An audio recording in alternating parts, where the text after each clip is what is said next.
If a man builds an empire by controlling everyone around him, what happens when the one person he thought was powerless turns out to hold the key to destroying it? The wind screamed through the narrow street, hurling sheets of cold rain against the towering glass facade of the Beaumont penthouse. Lightning split the sky in violent flashes, illuminating the scene playing out on the marble steps, a scene no one in their right mind would ever forget. "Get out." Edward Beaumont's voice was like the crack of a whip, sharp enough to slice through the storm. His hand gripped the ornate doorframe, his tailored suit untouched by the rain spilling past him. At his feet, clutching a small suitcase, stood Lila, his wife, 8 months pregnant, shivering so violently her teeth chattered. Her dark hair clung to her face, dripping from the downpour. "Edward, please, you don't mean this," she begged, her voice trembling more from heartbreak than from the cold. She shifted the suitcase to one hand, the other instinctively cradling her swollen belly. "It's not safe. Look at the weather. The baby. Don't you dare bring up that baby," Edward spat, his eyes narrowing. "You think I don't know what you've been doing behind my back? You think I'm going to let you stay here after humiliating me in front of everyone?" Rainwater trickled down Lila's cheeks, mixing with hot tears she refused to wipe away. "I haven't humiliated you," she said softly, her voice breaking. "Edward, you're angry about things that aren't true. I've never." "Enough," he roared, stepping forward. The suitcase handle was ripped from her grip, flung into the wet night where it tumbled down the steps. The thud echoed, swallowed instantly by the thunder. "You have 10 seconds before I lock this door. You can go to your precious lawyer friends. Maybe they'll give you a couch to sleep on." The wind caught her coat, pulling it open to reveal the full curve of her pregnancy. A faint kick pressed against her ribs, as if the baby inside sensed the danger outside. "Edward, I have nowhere to go tonight. At least wait until morning. Please, I'm begging you." "You should have thought of that before you embarrassed me at the dinner." His tone was ice, his gaze hard as steel. "Now get out of my sight." She stepped back onto the rain-slick marble, one hand gripping the railing for balance. A blinding flash lit up the street, followed by a deafening crack of thunder. The sudden burst of light showed a man transformed, his jaw tight, his eyes unrecognizable from the ones that had once looked at her with love. Her shoes slipped slightly on the wet step. She steadied herself, forcing her body to turn toward the street. But the weight of the baby made her movements slow, careful. The storm howled around her, pushing her forward. "You'll regret this," she whispered. Not as a threat, but as a truth she knew he couldn't yet see. Edward slammed the door so hard the gold-plated knocker rattled. The sound echoed in her ears as she made her way down the stairs, the rain hitting her face like icy needles. The suitcase lay half open at the bottom step, clothes spilling out into puddles. She crouched to gather them, her fingers stiff from the cold. A sudden horn blared from the street. A passing cab slowed, the driver leaning over to shout through the open window. "Lady, you need a ride? It's crazy out here." Before she could answer, her foot slid on the slit curb. The world tilted. Her arms flailed for balance, but the suitcase yanked her sideways. Pain shot up her side as she landed hard on the pavement. Her hands flew to her belly. For one heart-stopping second, everything went still. Then, movement. The baby kicked again, but weaker this time. Lila's breath hitched. "Please, no, not now," she whispered to the life inside her. The cab driver jumped out, his shoes splashing through the water. "Ma'am, you okay?" He crouched, reaching to help her up, but she winced and shook her head. I need to get to a hospital." Her voice was barely audible over the rain. He grabbed the suitcase and ushered her into the back seat. She sank into the worn leather, one hand pressing against her belly, the other gripping the armrest. Her mind was a blur, fear for the baby, disbelief at what had just happened, and a searing image of Edward's face as he shut her out. As the cab pulled away, she looked back. Through the sheets of rain, she thought she saw the silhouette of a figure at the upstairs window, tall, motionless, watching. Whether it was Edward or just her imagination, she couldn't tell. The driver's voice cut through her thoughts. "Which hospital, ma'am?" "St. David's," she said quickly. Her obstetrician was there. Maybe this was just a scare. She leaned her head back, closing her eyes. But the rumble of the cab's engine couldn't drown out the memory of Edward's words, laced with venom. and beneath it all, a new thought began to take shape. If she and the baby survived this night, she wouldn't just walk away. She would make him answer for it. Because no man, millionaire or not, throws a pregnant woman into a storm and walks away unscathed. Long before Lila Beaumont stood shivering in the storm outside her own home, she had been Lila Hart, just another small-town girl with big city dreams. Her childhood had been far from glamorous. She grew up in Brookhaven, a quiet town tucked between rolling hills and endless cornfields, the kind of place where everyone knew your name and your business. Her father, Charles Hart, owned a small repair shop on Main Street. Her mother, Ruth, worked part-time at the library and full-time at keeping the family together. Money was always tight. Summers were spent fixing hand-me-down bikes instead of vacationing at the beach. Winters meant layering sweaters indoors because heating oil was expensive. Yet, despite the financial strain, Lila's parents made sure she never felt poor in spirit. Her mother's warmth was an anchor, her father's work ethic, a compass. From an early age, Lila learned how to stretch a dollar and keep a smile. She was the girl who could mend a dress for the school dance with nothing but a needle and a spool of thread. The one who would tutor younger kids for a few extra dollars, then spend that money buying groceries for the neighbor whose husband was out of work. By 17, she was determined to leave Brookhaven, not because she didn't love it, but because she craved something more. More opportunity, more challenge, more life. She earned a scholarship to Emerson University in Boston, where she studied marketing and communications. It was her first taste of a world much larger than the one she had known. Boston was noisy, bustling, intoxicating. Lila worked part-time at a coffee shop near campus, serving lattes to hurried executives and sleepy graduate students. It was there she first noticed the difference between people who counted every penny and those who didn't even notice money leaving their wallets. Her first encounter with Edward Beaumont wasn't cinematic. No spilled coffee, no chance meeting in the rain. He came in every Thursday at 8:15 a.m., ordered a black Americano, and spent exactly 7 minutes scrolling through his phone while waiting. His presence was magnetic, not because of his looks, though his tall frame, tailored coats, and perfectly combed dark hair made him stand out, but because of the air around him. He was the kind of man who moved like the world would shift to make way. For weeks, they exchanged nothing more than polite smiles. Then one morning, the shop's Wi-Fi crashed, and Edward, impatient, tapping his gold watch, muttered something under his breath. Lila, who was wiping the counter, quipped, "You'd think someone with a watch like that could afford his own internet." It was a risky comment, but instead of offense, he laughed, a deep, surprising sound that made her blush. He asked her name. She asked what he did. "Real estate investments," he said vaguely, though she later learned that was an understatement. At the time, she didn't know his net worth could buy her entire hometown 10 times over. Their relationship moved quickly. He took her to restaurants where the waiters addressed him by name, to art auctions where champagne flowed like water, to penthouses with views so high they made her dizzy. At first, she felt out of place, the small-town girl in borrowed heels. But Edward had a way of making her believe she belonged. "I like that you're different," he told her once over dinner at an Italian place with a month-long reservation list. "You're not like the women in my world. You're real." She believed him. After graduation, she landed an entry-level job at a marketing agency. It wasn't glamorous, but it was hers. She loved the creative rush of pitching campaigns, the late nights brainstorming with her team. Edward encouraged her at first, until they married. The wedding was nothing like the ones back home. It was a 3-day event at a vineyard in Napa, complete with designer gowns, imported flowers, and a guest list that read like a Fortune 500 directory. Lila's parents were overwhelmed by the spectacle, but proud. Her father whispered to her before walking her down the aisle, "Remember who you are, honey. Don't let the big city make you forget." At first, marriage to Edward felt like a dream. He spoiled her with gifts she never asked for, diamond earrings, handbags worth more than her old car. He took her to Paris for their first anniversary, to the Maldives for their second. But somewhere along the way, the man who once loved her difference began to resent it.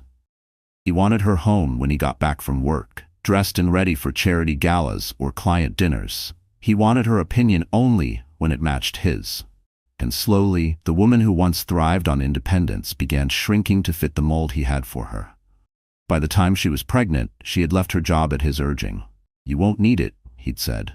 "Besides, this is more important." She told herself it was temporary, that once the baby was older she'd go back to work.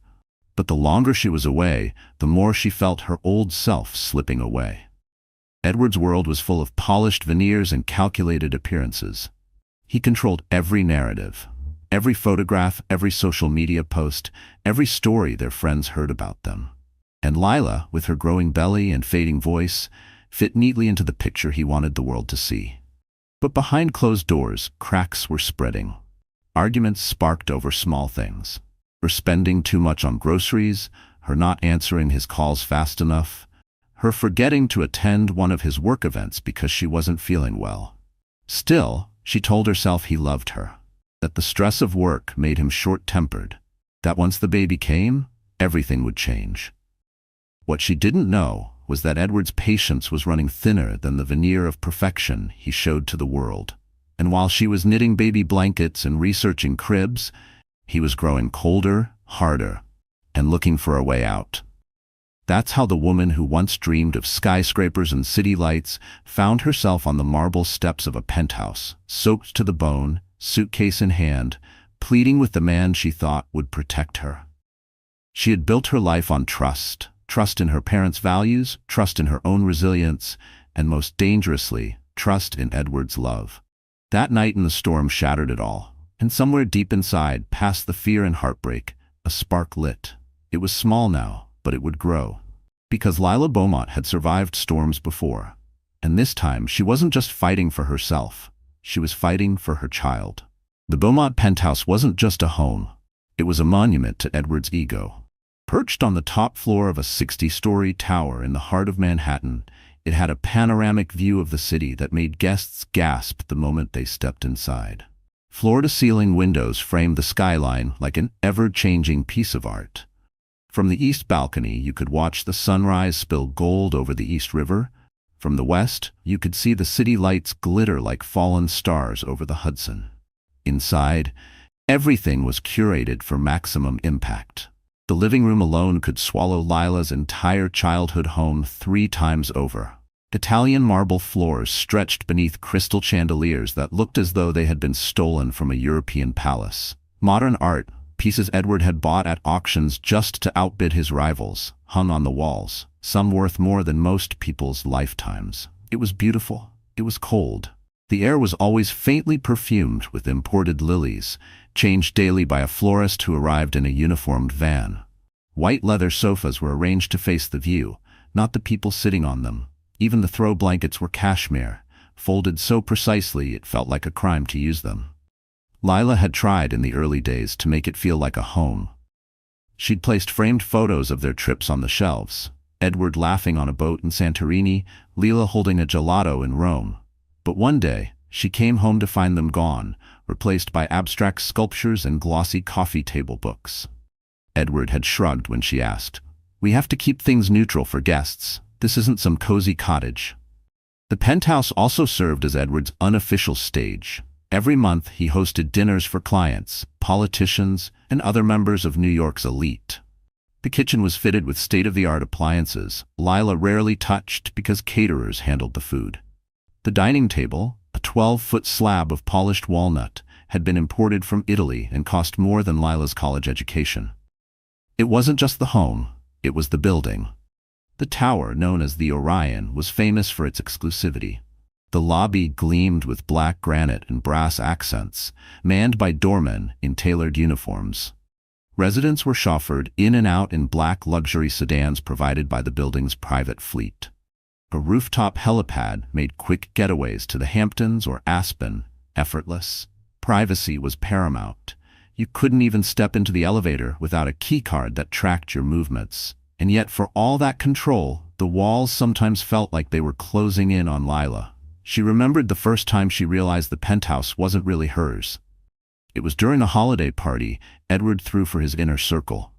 Lila had been chatting with a friend of one of his clients when she excused herself to get a drink from the bar in the den.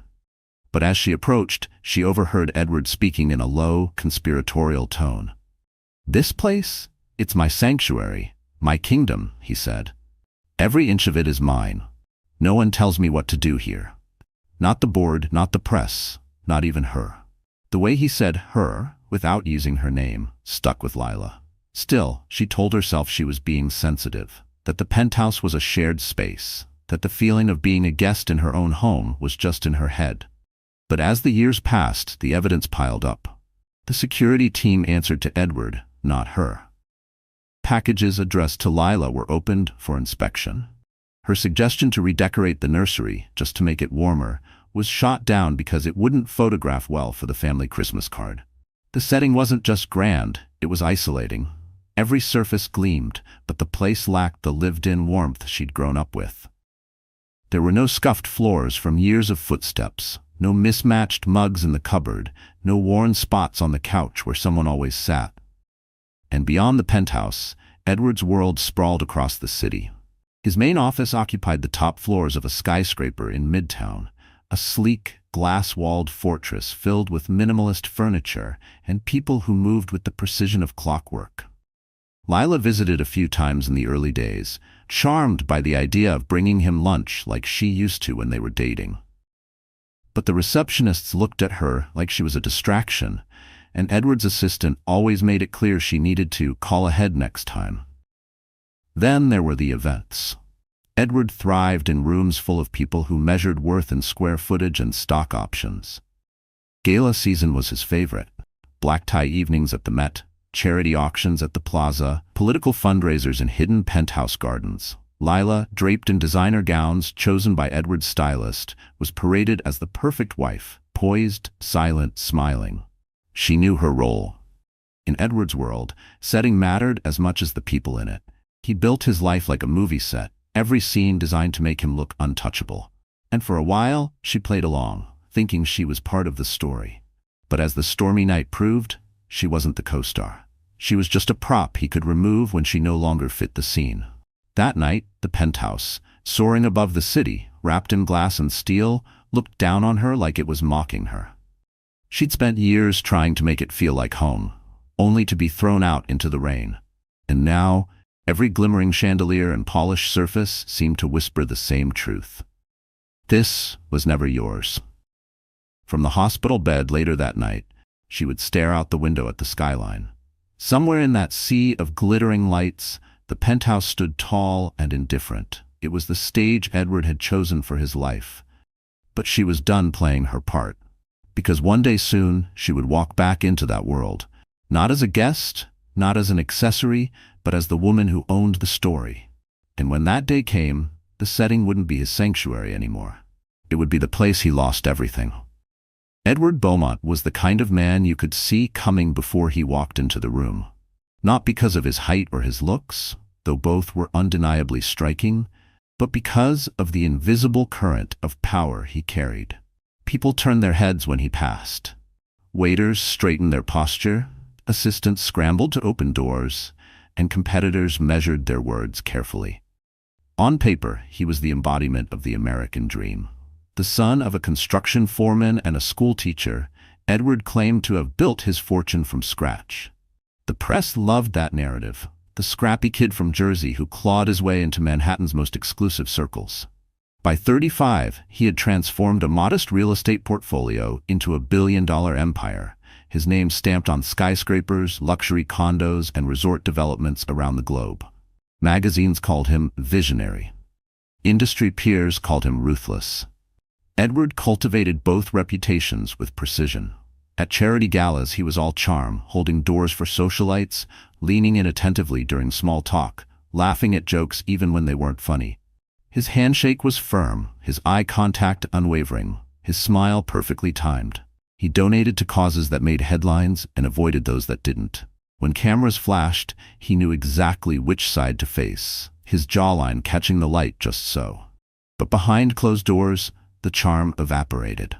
Lila had seen the shift early in their marriage. At first, it was subtle, a condescending tone when she offered an opinion about his business, a sigh when she didn't understand a technical detail, a sharp look when she interrupted him at a dinner party. Later, it became harder to ignore. The way he would cut her off mid-sentence, the names he'd call her when they argued, the icy silence that could stretch for days. Edward liked control. He liked things his way, on his timeline, with no deviations. In public, he would drape an arm around Lila's waist and beam like the perfect husband. In private, he would critique the way she folded laundry, the meals she cooked, even the sound of her voice when she spoke on the phone. He had a temper, though he rarely raised his voice. His anger was quieter than shouting, more dangerous too. It came in the form of calculated words, each chosen to cut just deep enough.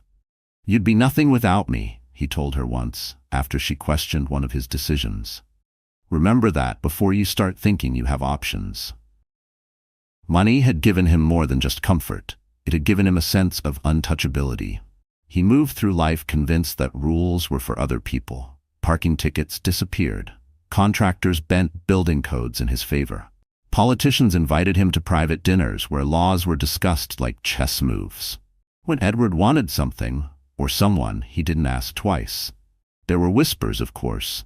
Rumors about late nights at upscale lounges, about women who seemed to appear on his arm during business trips. Lila tried to ignore them, telling herself they were just that, rumors. But deep down, she knew Edward's ambition didn't stop at boardrooms and balance sheets. His relationships, like his real estate deals, were transactional. If someone added value to his life, they stayed. If not, they were replaced. To the outside world, Edward was a golden boy who could do no wrong.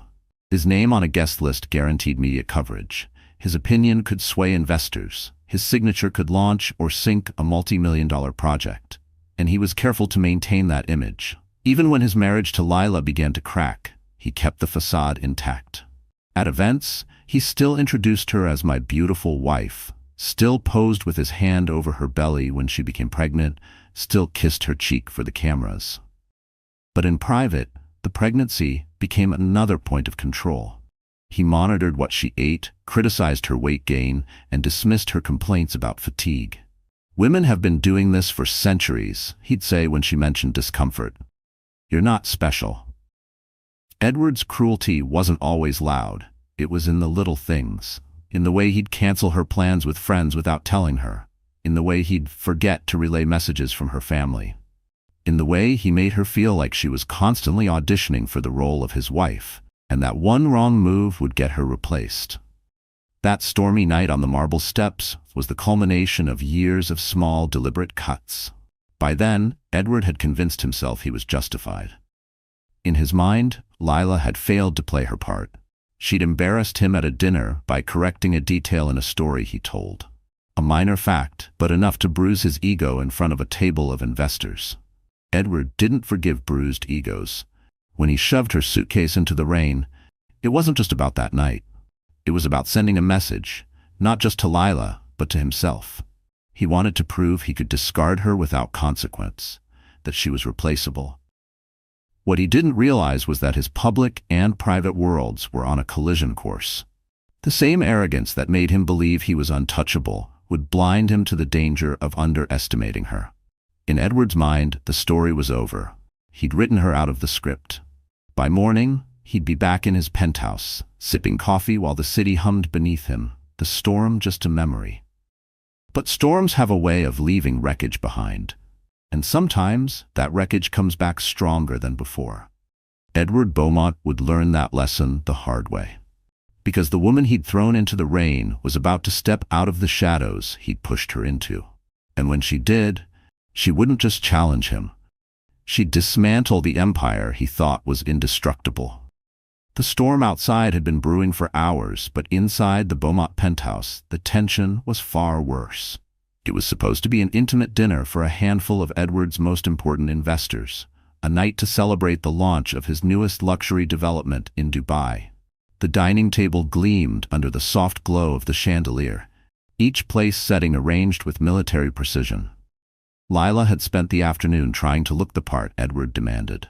A fitted sapphire dress, pearls, her hair in soft waves that framed her face. She moved slowly, careful not to strain herself. At 8 months pregnant, even the smallest exertion felt heavier.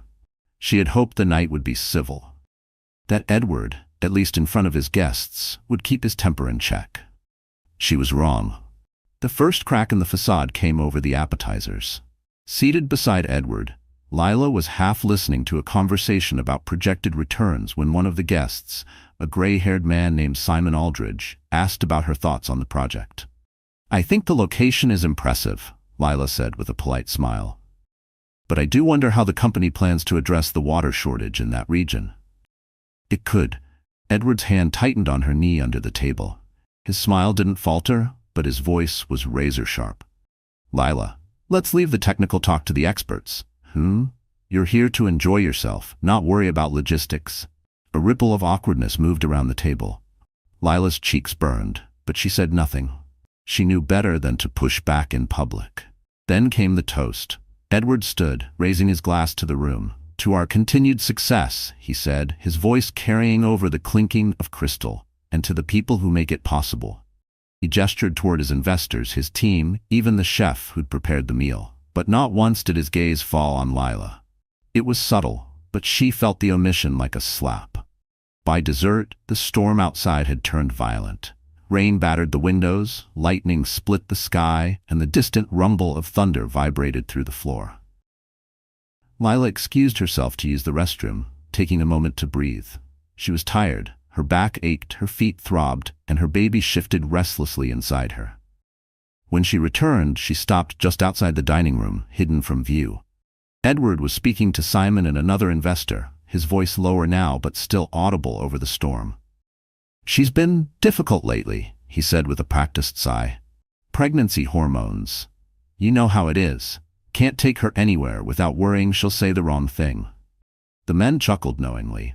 Lila's stomach turned. She had been many things in her life, poor, underestimated, even naive, but never a liability, until Edward made her one. When she stepped back into the room, she carried herself differently. Her head was high, her eyes clear. If Edward noticed, he didn't show it. The final straw came minutes later, after the guests had begun donning coats and collecting umbrellas. One of them, a woman named Clarissa Vance, offered to call Lila a car so she wouldn't have to walk in the rain to the garage. Before Lila could answer, Edward's voice cut through. "Don't bother, she's leaving for good tonight." The room went silent. Even the storm seemed to pause. Lila blinked, unsure she'd heard him right. "What?" Edward stepped closer, his smile a dangerous imitation of charm. "You've embarrassed me for the last time. Pack your things, now." A few of the guests laughed nervously, thinking it was a joke, but Edward's expression left no doubt. He meant it. "Edward," she began, her voice trembling, "we can talk about this after." "No," he said, louder now. "You're leaving, tonight. I don't care where you go, but you're not staying here another minute." Gasps broke out around the table. Clarissa's hand flew to her mouth. Simon looked down, suddenly fascinated by his shoes. No one moved to intervene. Lila's pulse roared in her ears. She felt the baby shift again, a sharp jab against her ribs, as if urging her to stand her ground. But Edward was already striding to the hall closet, pulling out her coat, shoving it into her hands. "You think you can talk to my guests about water shortages like you're on the board? You think you can question me in my own home? Not happening." The words cut, but it was the cold in his eyes that froze her. She could have begged. She could have pleaded for just one night of shelter. But something inside her, something stronger than fear, snapped. Without a word, she walked to the elevator, her heels clicking against the marble. Guests stepped aside, avoiding her gaze. Edward followed, holding her suitcase as though he couldn't get rid of it fast enough. The elevator doors opened to the private lobby.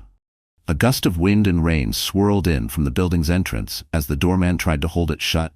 "You're insane," she said quietly, finally meeting Edward's gaze. "No," he replied, shoving the suitcase toward her. "I'm done." The doorman looked between them, his brow furrowed. "Mr. Beaumont, it's dangerous out there." "She'll be fine," Edward interrupted. "Call her a cab if you must." Lila stepped into the storm, the cold rain soaking her dress in seconds. Behind her, the heavy glass door swung shut, muting the shocked murmurs of the guests still lingering in the lobby. And that was when it happened.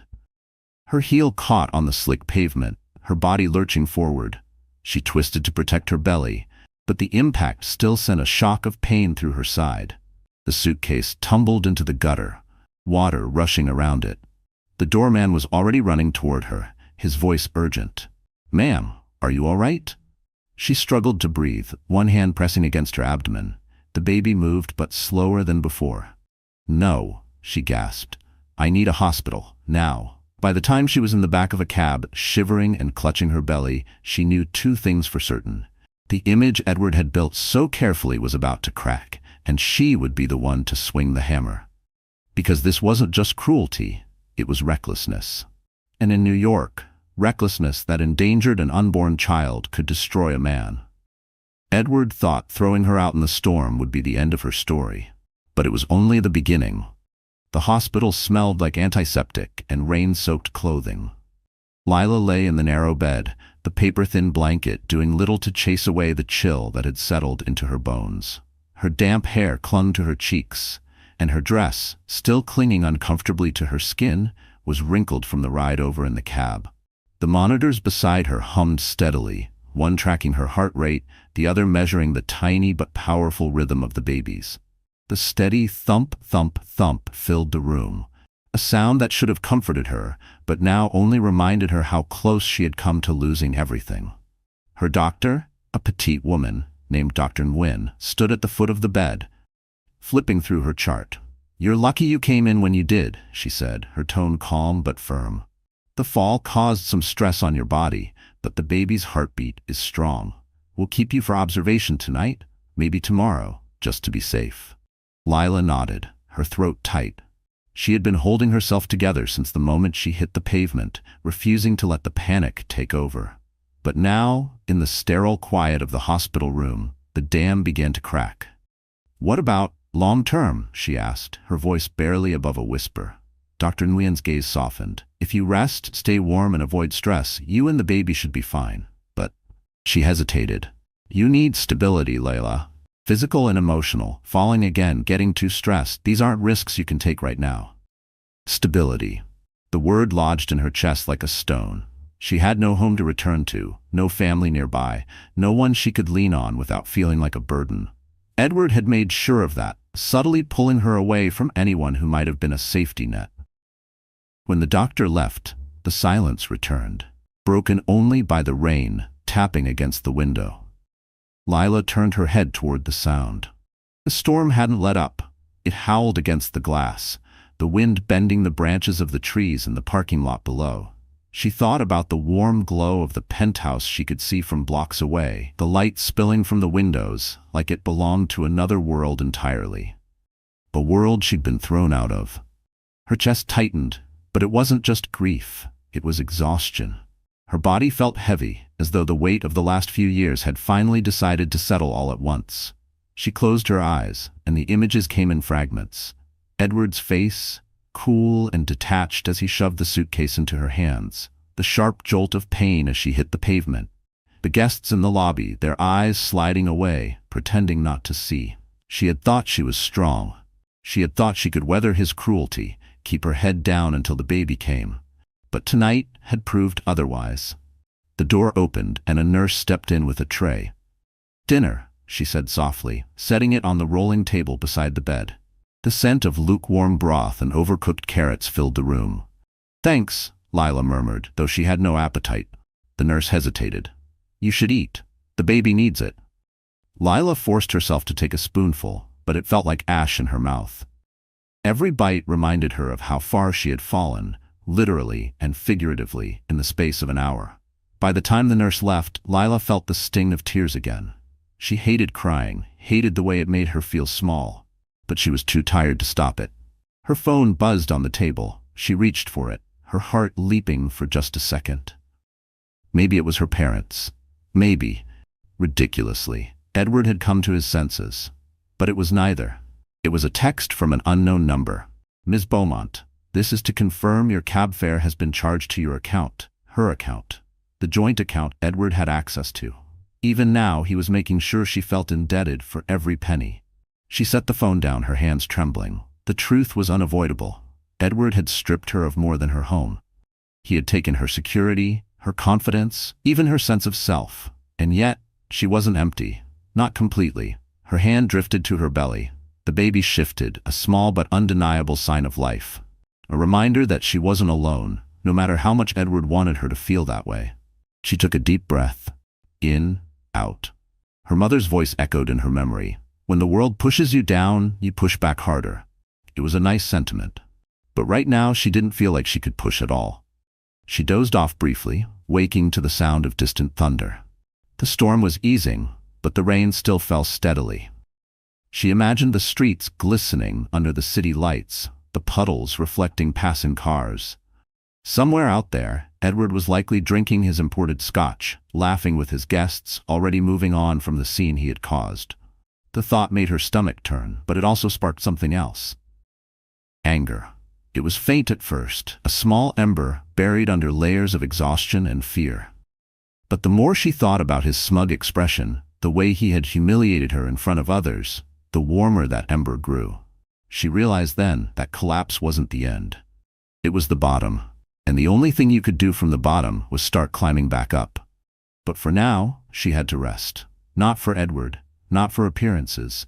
She had to rest for the baby. Because the fight ahead would be long, and she needed every ounce of strength she could gather. Her eyes drifted shut again, but this time, she didn't dream of the penthouse. She dreamed of standing in a courtroom, her voice steady, her case airtight, Edward's mask cracking in front of everyone. It was a fantasy. But fantasies had a way of turning into plans.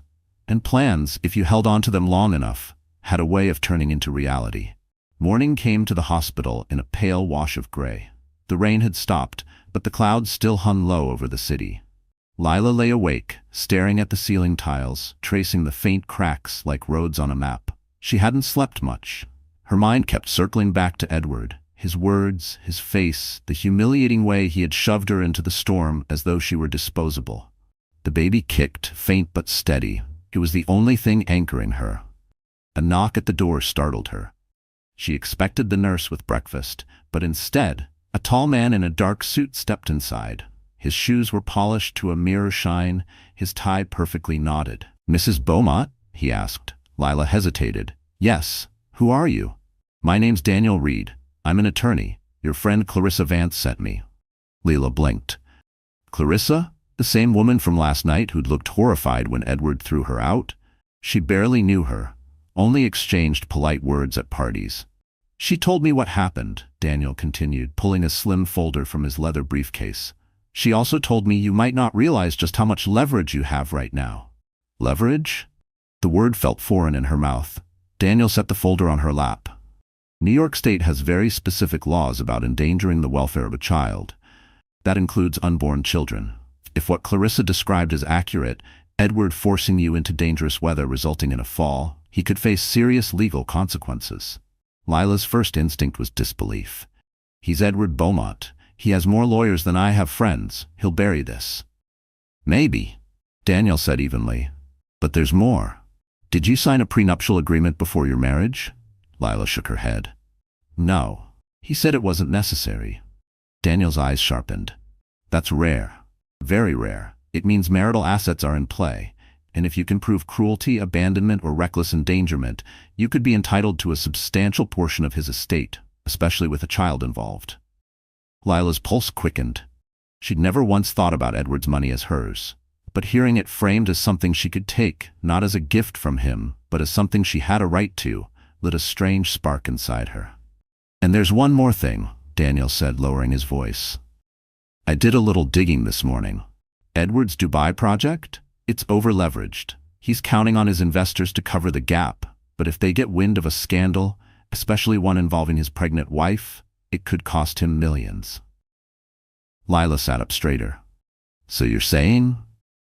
"I'm saying," Daniel replied, "that you have the power to decide how this plays out. You can walk away quietly, or you can make this very public. Either way, you hold cards Edward doesn't know you have." The room felt warmer, though the thermostat hadn't changed. Lila had spent years shrinking herself to fit Edward's expectations, years believing she had no control. And now, in a single conversation, she could see cracks in the fortress he'd built. She touched the folder. Inside were documents, copies of state statutes, notes on potential witnesses, even a list of reporters who had covered Edward's business dealings. I'm not sure I'm ready for all of this, she admitted. That's okay, Daniel said. You don't have to decide today. Rest. Take care of yourself and your baby. But know this, he's not as untouchable as he thinks. After he left, Lila sat in silence, the hum of the monitors filling the room. She opened the folder, skimming the first page. The words blurred for a moment, not from confusion, but from the rush of adrenaline she hadn't felt in years. This wasn't just about survival anymore. It was about reclaiming something she'd lost long before the storm, her agency. Later that afternoon, her phone buzzed. It was Clarissa. Lila, Clarissa said, her voice warm but urgent. I saw the look on your face last night. I know what it's like to be humiliated like that. And I also know Edward's enemies will pay good money for a story like yours. I don't want to sell my story, Lila said quickly. I'm not saying you should, Clarissa replied. I'm saying you have options. You can use the threat of going public to negotiate. You can hit him where it hurts most, his image. Clarissa wasn't a close friend, but her words carried the weight of someone who had navigated similar storms. By the time visiting hours ended, Lila had made a decision, not the final one, but an important step. She wasn't going to disappear quietly. She wasn't going to let Edward decide the narrative. That night, she called Daniel back. If we do this, she said, we do it on my terms, and we make sure he never sees it coming. Understood, Daniel replied. I'll start gathering evidence. In the meantime, keep your head down. Let him think you're still recovering. Lila hung up, her heart pounding. She glanced at the folder again, then at the faint reflection of herself in the darkened hospital window. She still looked tired, still felt fragile. But something in her eyes had changed. Edward thought the storm was the end. He had no idea it was only the warning. 2 weeks after the storm, Lila walked out of the hospital with the slow, deliberate steps of someone still recovering. But the truth was, she was already plotting. Daniel had been visiting her almost daily, bringing updates, strategies, and quiet encouragement. Clarissa had connected her with contacts she never imagined she'd have. People who didn't just gossip about Edward's world, but could dismantle it if given the right push. The first step was simple: disappear. Not in the sense of running away, but of slipping out of Edward's line of sight. She didn't return to Brookhaven. She didn't move into a friend's spare room. Instead, Daniel arranged for her to stay in a private townhouse owned by one of his clients, a retired judge who owed Daniel a favor. The place was quiet, tucked on a leafy street in the West Village, its brick facade unassuming among the row of historic homes. It was here that Lila began to rebuild. The first days were about rest. She slept without fear of Edward barging in, without the constant hum of tension in her muscles. She cooked simple meals for herself. Nothing extravagant, just soups and fresh bread, but the act of making food with her own hands felt grounding. But rest wasn't enough. She needed to feel like herself again, or maybe she needed to become someone new. One afternoon, she stood in front of the townhouse's antique mirror, studying her reflection. The woman staring back at her looked tired. Yes, but also sharper somehow. There was a focus in her eyes that hadn't been there before. She picked up the phone and called a number Clarissa had given her. I need a stylist, she said simply. 2 days later, a woman named Mara arrived, a whirlwind of black leather, blunt bangs, and sharp wit. We're not just buying clothes, Mara said, eyeing Lila critically. We're building armor. They started with basics: tailored trousers, silk blouses, a blazer that made Lila's shoulders look strong. Then came the statement pieces: a scarlet wrap dress that hugged her in all the right places, a pair of heels so perfectly cut they made her feel taller than Edward had ever made her feel small. You're gonna walk into rooms and make him remember exactly who he underestimated, Mara said, pinning the hem of a skirt. Next came her hair.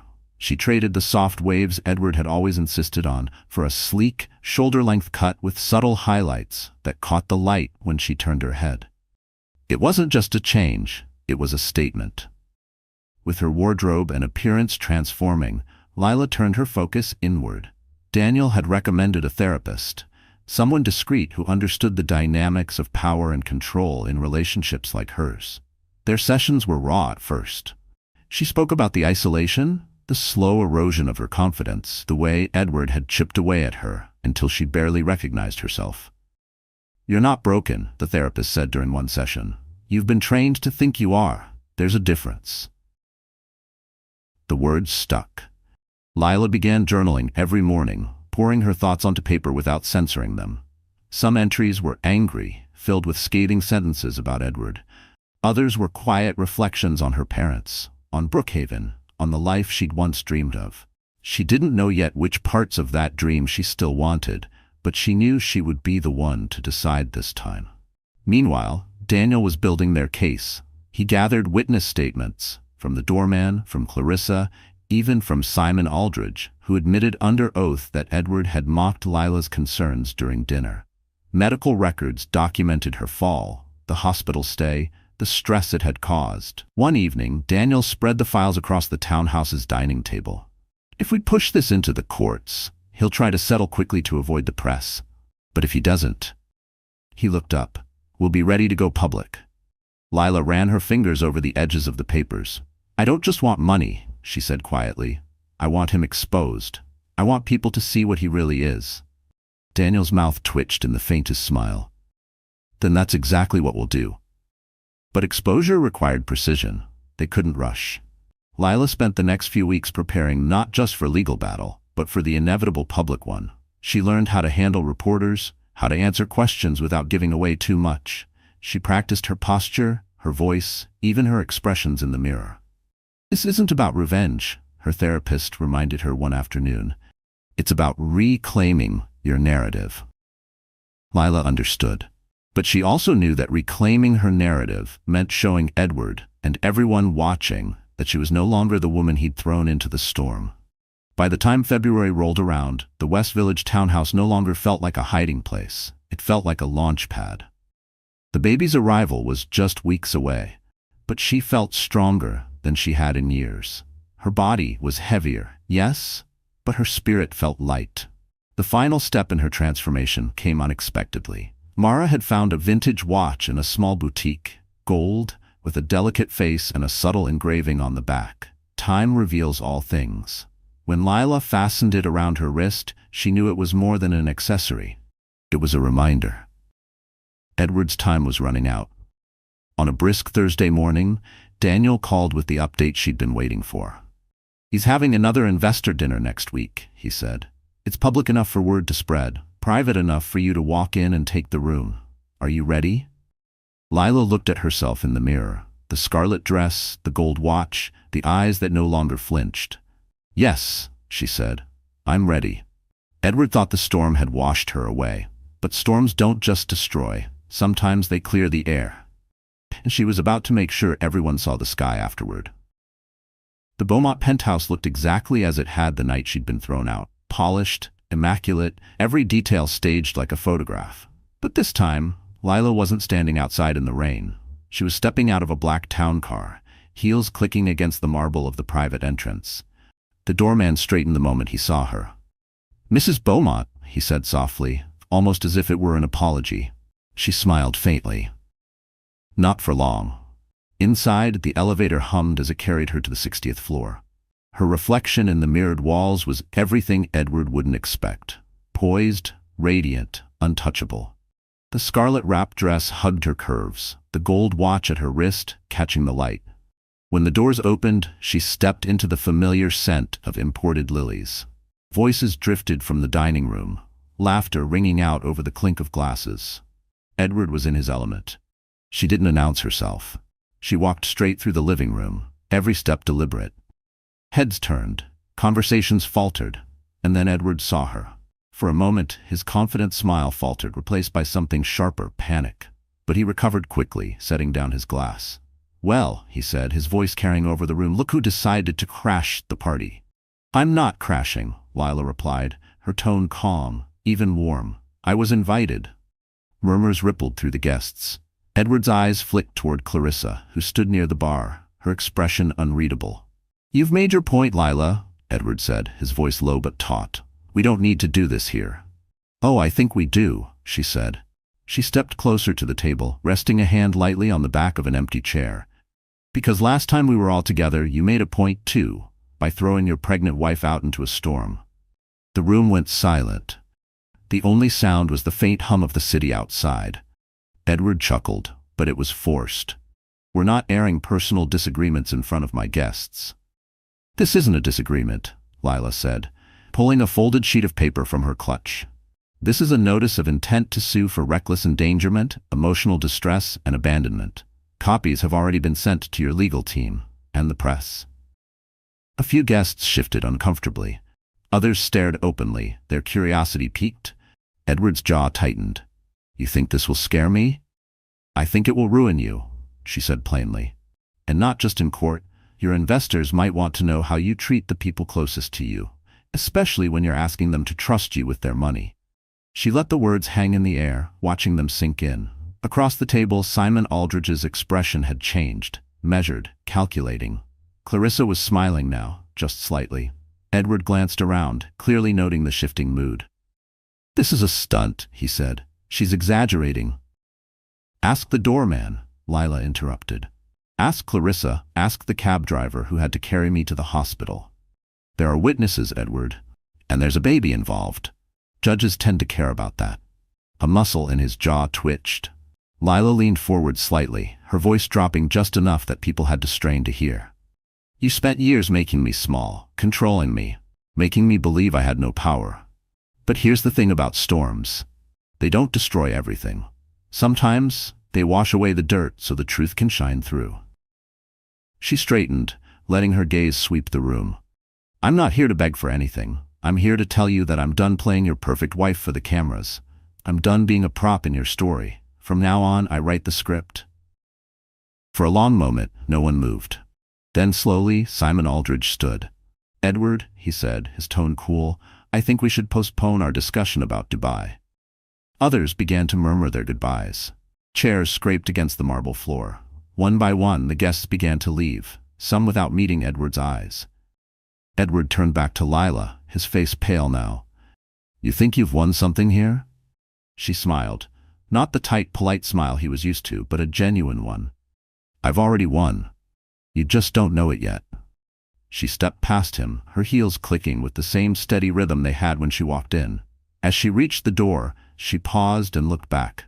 "Oh," she added, her tone light, "you might want to check the news before dessert. The headline's a killer." By the time the elevator doors closed behind her, her phone buzzed. It was Daniel. "They're running it," he said. "Front page by morning." Lila exhaled slowly, her grip on the phone loosening. Outside, the city lights glittered, reflected in the glass as the elevator descended. She had walked back into Edward's world and left it in pieces. And for the first time in years, she felt free. 3 months later, spring had returned to New York. The air was warmer, the trees along the West Village streets budding with new leaves. Lila sat at a small cafe table by the window, her newborn daughter asleep in a stroller beside her. She cradled a cup of tea, watching the city bustle past with a calm she hadn't felt in years. The trial had been swift by legal standards, just 6 weeks from the day Daniel filed the case to the day the judge delivered the verdict. Edward's lawyers had fought hard to paint her as emotional, unstable, prone to exaggeration. But the evidence told a different story. Hospital records, eyewitness accounts, even security footage from the lobby showing Edward shoving her suitcase into her arms as the storm raged outside. The jury didn't take long. They found Edward guilty of reckless endangerment and emotional distress, awarding Lila a settlement large enough to ensure she and her child would never want for anything. The money wasn't the real victory. The real victory was in the way the verdict stripped Edward's mask in public. Newspapers ran headlines about the millionaire who endangered his pregnant wife. Investors began pulling out of his Dubai project, citing ethical concerns. Invitations to galas and fundraisers dried up almost overnight. She hadn't needed to shout or scheme. She had simply told the truth and made sure the right people heard it. Daniel joined her at the cafe that morning, a manila envelope in hand. "Final paperwork," he said, sliding it across the table. "Once you sign this, it's official. You're no longer Mrs. Edward Beaumont." Lila looked at the papers for a long moment before picking up the pen. Her signature was steady, deliberate. With each stroke, it felt as though she was closing the last chapter of a book she'd been trapped in for too long. When she set the pen down, Daniel smiled. "You did it." "We did it," she corrected. "I couldn't have done this alone." As he left, Lila turned her attention back to her daughter, who stirred softly in her sleep. She reached down, brushing a fingertip across the baby's tiny hand. "You'll never know the kind of man he was," she whispered. "But you'll know the kind of woman I became." That night, she took a walk through the city. The lights glittered above her, the streets alive with energy. She passed by the Orion, the tower that had once felt like a gilded cage, and for the first time she felt nothing. No anger, no sadness, just release. In her mind she could still hear her mother's voice. "When the world pushes you down, you push back harder." She had been pushed to the pavement, into fear, into isolation. But she had pushed back, and in doing so she had built a new life, one not defined by Edward's wealth or control. She stopped at a crosswalk, looking up at the skyline. Somewhere out there, Edward was probably nursing what remained of his pride, trying to rebuild his empire without the trust he'd once commanded so easily. She didn't wish him well, but she didn't wish him harm either.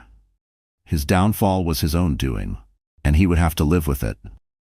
Back at the townhouse, she settled into the nursery she'd decorated herself. Soft yellow walls, shelves lined with storybooks, a rocking chair by the window. It wasn't as big as the penthouse, but it was warm. It was home. As she rocked her daughter to sleep, she thought about the women who might be watching her story unfold in the news, women who were still trapped in their own storms. She wished she could tell each of them the truth she had learned. You don't have to be fearless to fight back. You just have to take the first step. Before bed, she scrolled through her phone and found an email from a nonprofit she'd reached out to weeks earlier. They specialized in helping women leave abusive relationships, providing shelter, legal aid, and counseling. They had written back with an offer, a seat on their board. She accepted immediately. The next morning, she stood in front of the bathroom mirror, holding her daughter in her arms.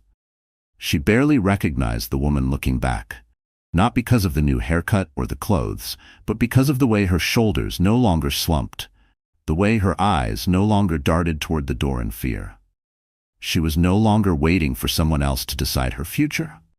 Her phone buzzed again, this time with a news alert. Edward Beaumont had officially withdrawn from the Dubai project, citing personal matters. The article was brief, almost clinical, but it ended with a single line that made her smile. Mr. Beaumont could not be reached for comment. She put the phone down and opened the window, letting in the crisp morning air. Somewhere in the distance, church bells rang, mingling with the honk of cabs and the chatter of pedestrians. Life was moving forward, and so was she. That night, as she lay in bed, the baby sleeping peacefully in a bassinet beside her, she whispered a quiet promise into the dark. "We're going to be okay. Better than okay. We're going to build something beautiful." And for the first time since the storm, she believed it completely. So the story has ended, my wonderful friends. And if you're still here right now, it means something deep inside you has been touched. Maybe it's the reminder that even in storms, we can find our strength. As the saying goes, the wound is the place where the light enters you. If this journey moved you, then like, share, leave me your thoughts in the comments, and subscribe so we can keep walking through these stories together.